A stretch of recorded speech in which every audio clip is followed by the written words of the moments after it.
girl, you are so pretty, pretty, pretty, pretty. Baby girl, you are so pretty, pretty, pretty, pretty. Females made you just touching me, Hi guys! Welcome back to my YouTube channel. So, yan. Today, anong oras na? It's 8:02 p.m. Pero, tingnan nyo. Maliwanag pa. Yan.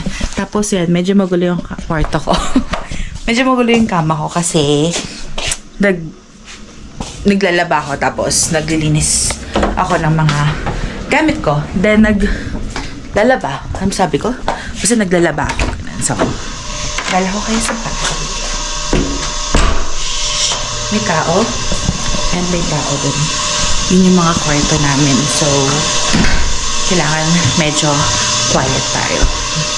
So, yung first floor, yun yung rooms namin. Then, sa second floor, dito yung aming laundry room. Yan yung gamit ko. Laundry room.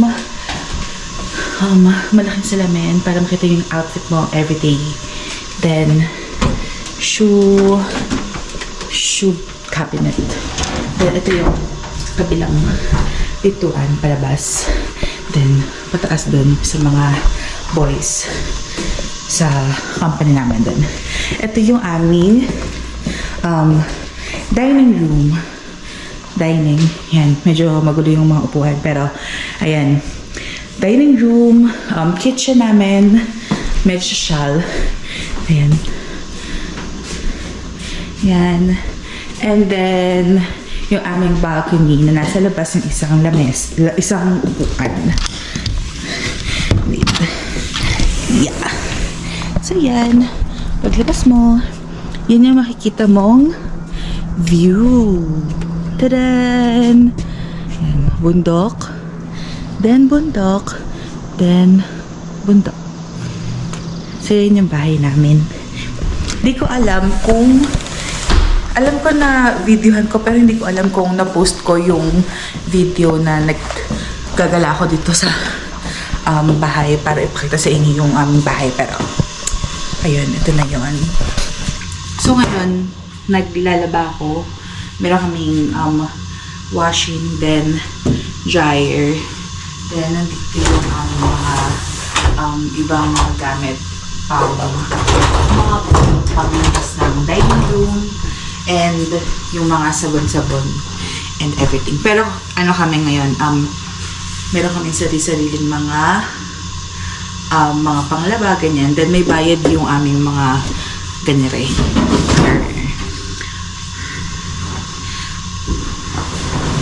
So, let's make up for. Let's make up for. Lang. Okay. So, nakapaglaban na ako yung mga pets ko and everything.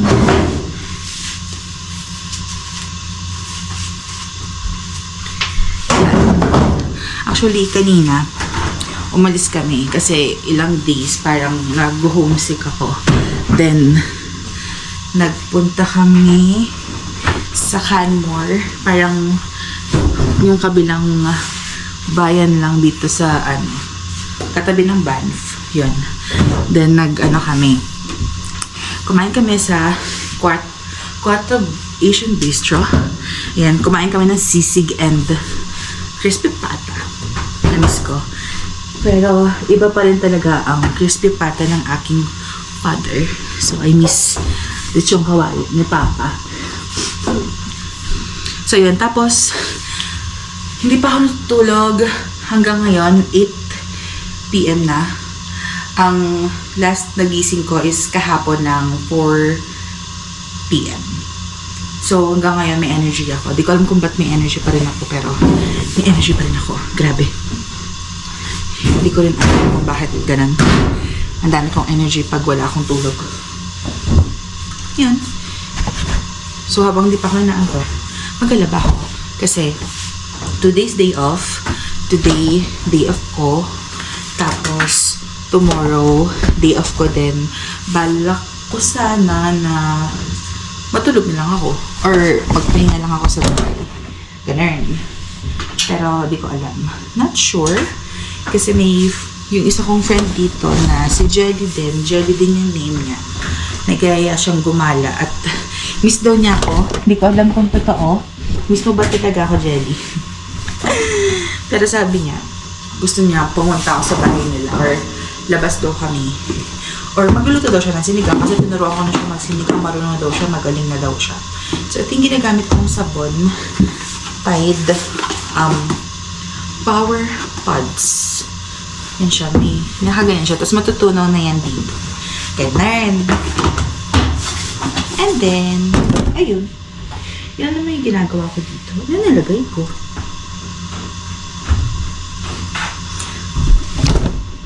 Diba? Ang daldal. Isa lang nilagay. Sa dami ng ano. Dalawa. Balikat lang nilagay ko. Ayun.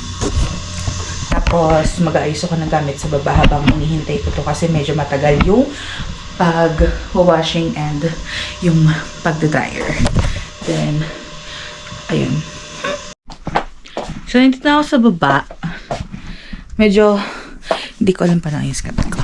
Pero, ito yung kama ko. Yarn. Ang dami kong kalat kasi inayos ko nga. Tinanggal ko yung mga nasa paper bag and everything. Tapos, ito yung side ko. Ito yung pinili ko kasi marami akong gamit. So, gusto ko may side ako na lagayan ng mga libro, notebooks ko, and mga eklabo ko. Medyo magulo, ayusin ko nga yan. Tapos, ayan, balo ko magpa-color. Pero, tinatanong pa akong paano gumawa ng, paano mag-bleach, and paano mag-color ng hair. Yun. So, ayun. Let's make linis my side table or side eklabo. I don't know what to call it. Basta yung side. Tapos itong ginagamit kong camera. Yan ang aking na-invest here in Canada. Nakakatuwa. Kasi nakabili ako ng camera dito. Naka-sale siya, so medyo afford ko siya. So, binili ko na kasi alam niyo na, mahilig ako mag-video, ganyan. So, pinili ko na deserve ko naman na bumili nun. Tsaka dito kasi merong mga tax return. So, last year ako nag-start ng like October 30 or 31.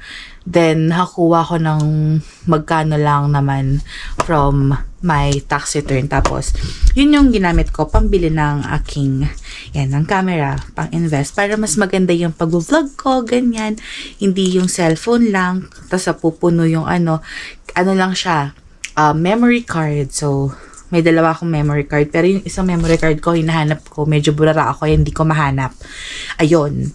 Tapos, eto, may ilaw, like, may moon, si Luna, si Kisha, yan. Then, dito yung mga libro, ito, chocolate from, parang gift nung Pasko pa. Hindi ko pa nakakain. Then, libro, eto, binili ko to, libro. It's, anong tawag sa libro na to? It's Surrounded by Psychopaths. Maganda siya, basahin nyo. Mahilig talaga akong medyo mahilig ako magbasa ng mga about sa psychology. Yan, nag-enjoy akong magbasa ng mga ganon. Nakakakuha niya yung interest ko. Then eto, hiniram ko lang to sa library. Libre lang manghinap ng library dito. Tapos, may card ka. Tapos, yan mo. Ito naman, U2. Hindi ko pa siya natatapos. Parang second chapter pa lang ata ako. Then, ang kwento na to is, yan, harap ako. Yung kwento na to is about sa mga nararanasan ng mga babae about sa mga abuse, mga ganyan yung mga nararanasan nila. Maganda rin siyang basahin. Try niyong basahin. Ayan, medyo nagulo yung gamit ko tuloy. Tapos, ito, may isa akong libro. Ito, from Philippines to, The Strength in Our Scars. So, kapag medyo nanadown ka, ganyan, meron ditong mga parang paragraph or sentences about sa ano mo, ganyan, Parang katulad sa likod. You are not broken. You're becoming. Di ba? Ganun. So, ganun. Mahilig akong magbasa ng mga ganito. Kapag inaatake tayo ng katopakan sa buhay, ayun, babasa ako ng ganyan. So, mag-ayos tayo ng gamit. Diba ang light? Guys, ako ng gamit para maganda. Parang ako. Diba? Maganda ako. I'm so good. I'm so ganda. Lauren, usog natin. Then, yun lang. Ito pala, share ko lang. Bumili ako ng canvas kasi kung walang masyadong nakakaalam before, pero dati ang pangarap ko talagang kunin course nung college ako is fine arts. Kasi hindi ko alam, pero gustong gusto ko talaga yung arts. Mahilig ako mag-drawing, ganyan. Tapos, umiyak pa ako kay mama dati. Tapos, ayun. Trinay naman namin, pero hindi kasi ako masyadong studious nung aking kabataan nung high school ako. So, hindi umabot yung grades ko, ganun. Kasi hindi naman measure si na papa. Basta makapasa ka lang, hindi ka mag-summer, ganyan. Okay na. Basta, hindi ka lang magloloko-loko sa pag-aaral, ganun. Okay na sa kanila. Naman sila yung, yung parang, dapat, mataas yung grade mo. Bakit line of 7 ka? Bakit line of 8 ka lang? Ganon. Hindi sila ganon. So, ayan, late ko na nalaman na, na gusto ko palang mag-arts. Ganon. Tapos, nung high school ako, makikita sa likod ng mga notebooks ko, panay drawing ng mga dress, ganon. Tapos, pag kasi sa II, yung school ko dati, may dadaanan kaming mga store ng mga damit, ganon, yung mga gowns, ganon. Talagang sobrang bagal ko maglakad, tapos tititigan ko yun. Kahit ngayon, basta may mga magagandang dress, sobrang natutuwa ako, lalo na yung mga gowns. Sobrang enjoy ako dun. Pero, ayun, nung pumunta nga kami sa TUP, nag-exam ako, entrance exam. Hindi ako nakapasa sa fine arts, pero nakapasa ako sa fashion designing and graphic arts. Sa graphic arts, parang sabi ko, hindi naman ako marunong mag-computer, ganyan-ganyan. So, ayun. Hindi ko siya tinuloy. Tapos, naisip ko rin na dapat maging practical nga sa buhay. Katulad ni mama yun. Sabi ni mama, kailangan maging practical. Kaya nag-business ad na lang ako. Kasi hindi naman kami mayaman eh.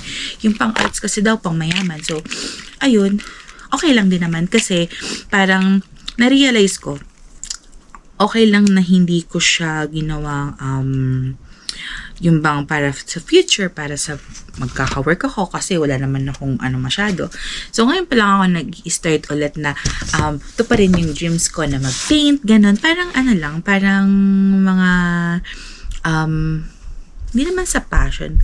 Siya, parang mga, ang tawag dun, yung mga ginagawa ko pag wala akong magawa, pag boring ako, gano'n. So, ayun, may dagbukas dito ang Dollarama. Ibig sabihin, yung Dollarama, parang siya, parang dollar store, mura lang yung mga binibenta. So, ayan, meron doon ganito, May drawing na siya, tapos may mga ganito siya, tapos, na sa mga number.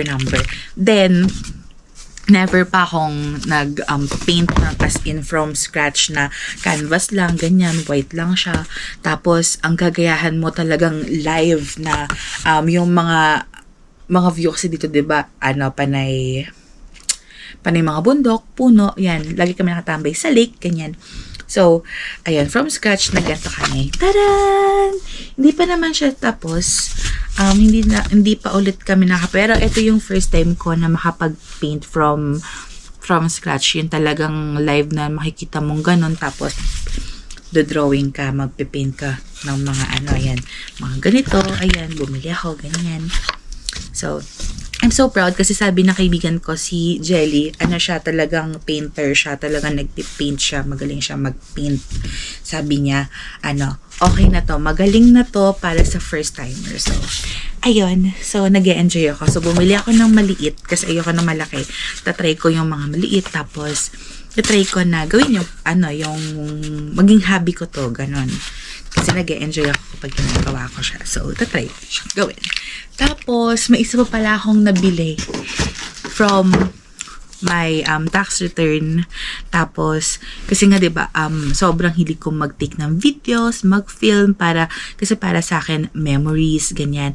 Oo, sa Facebook lagi ako nagpo-post kasi minsan kasi kapag gusto mo siyang makita, parang hanapin yung ang daming ganyan. Tapos ito, pangarap ko talaga itong mabili nung nasa Pinas pa ako kaso ang mahal-mahal niya. Nagkaroon ako nung camera kasi walang filter. Tapos hindi ka pwedeng hindi ka pwedeng mamili ng mga pictures. Basta isang click mo lang gano'n kapag pangit ka, pag nakapikit ka, wala na, ipiprint na yun. Sayang, mahal yung mga film, diba? Ganito yung film niya. Ayan. Tapos ito, Instax. Ayan, printer siya. Tapos ilalagay mo lang dyan yung yung chuvanes ek-ek, ganyan. Bus na siya. So, ayan. Happy naman ako, nag-e-enjoy ako kasi this is my dream.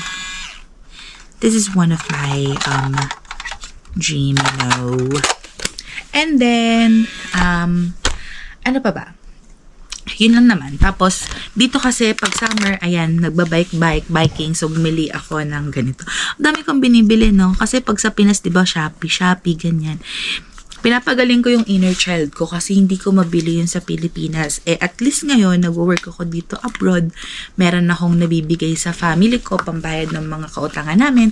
Tapos, meron akong nabibigay para sa budget namin. Hindi katulad before nung nasa fast food pa ako. Sobrang, hindi naman kasi ganun ka laki yung sahod kahit sabihin mo na manager ka. Sa Jollibee, Jollibee ako, diba? Hindi mo pwedeng sabihin na porket manager ka, malaki sahod mo, ganito, ganyan.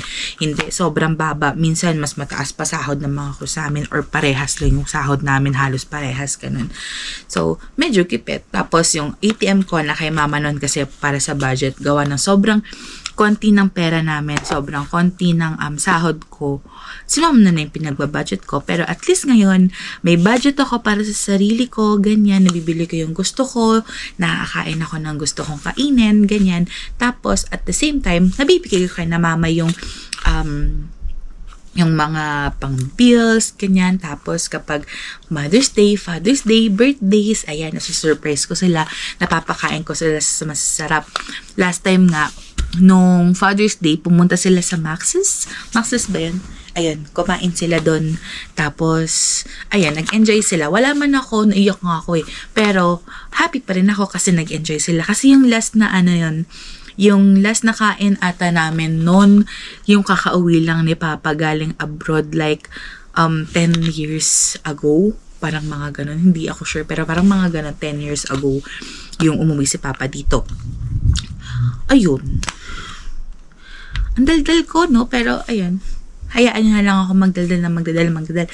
Kasi, wala akong kasama ngayon. Makapag-vlog ako. Lagi akong gusto mag-vlog, pero hindi ako makapag-vlog. So, itong vlog nito is a day in my life.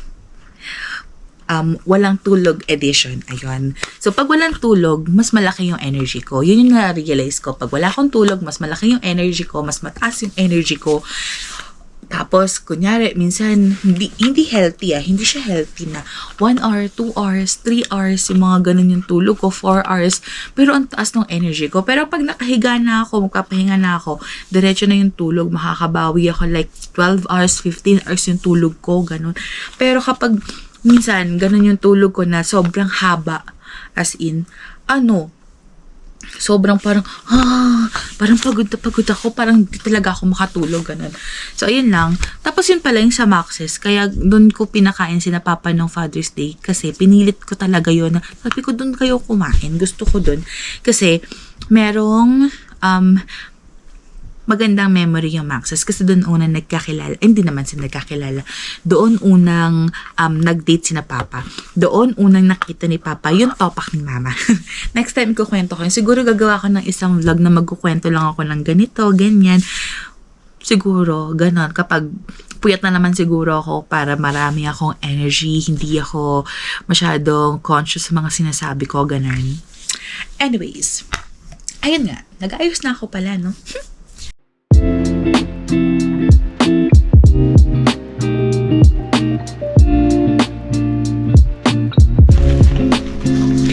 So, ayun. Hindi pa ako tapos mag-ayos ng gamit ko sa kwarto ko. Pero, ito, may basura na naman ako. Ganyan. Kasi magkatapon ako.